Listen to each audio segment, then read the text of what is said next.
উনি কি দেখতে পাচ্ছেন না যে গাড়ির দীর্ঘ সারি এবং গ্রাজুয়ালি যে পাম্পগুলো বন্ধ হয়ে যাচ্ছে, স্কুল বন্ধ হয়ে যাচ্ছে, সেই জায়গাতে উনি কবে নাগাদ এই সমস্যাগুলোর যথাযথভাবে উনি সমাধান দিবে?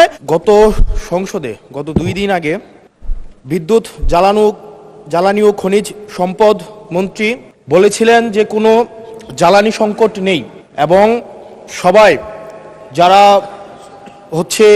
তেল সংগ্রহ করতে যাচ্ছে তারা যথাযথভাবে তাদের সেবাটি তারা সেবা স্থান থেকে পাচ্ছে।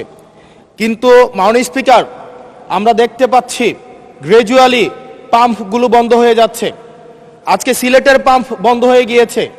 আমরা দেখছি যে রাস্তাতে লাইনের গাড়ির দীর্ঘ সারি এবং আমরা বারবার করে দেখতে পাচ্ছি যে সবাই প্রত্যাশিত সেবা পাচ্ছে না এবং কিন্তু দুঃখজনক বিষয়, সরকার এই বিষয়টি এড়িয়ে যাচ্ছে এবং মন্ত্রী এই প্রবলেমটি অ্যাকনোলেজ করার পরিবর্তে মন্ত্রী আগের মতো আমরা যেভাবে অ্যাভয়েড অফ প্রবলেম মাননীয় সদস্য প্রবলেম যেভাবে আমরা অ্যাভয়েড করে যেতাম, মন্ত্রীদের মধ্যে এক ধরনের প্রবণতা দেখা যাচ্ছে যে তারা প্রবলেম অ্যাভয়েড করছে।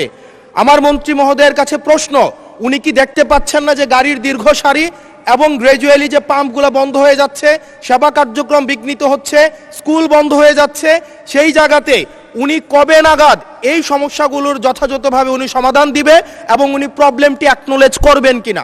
ধন্যবাদ মাননীয় স্পিকার।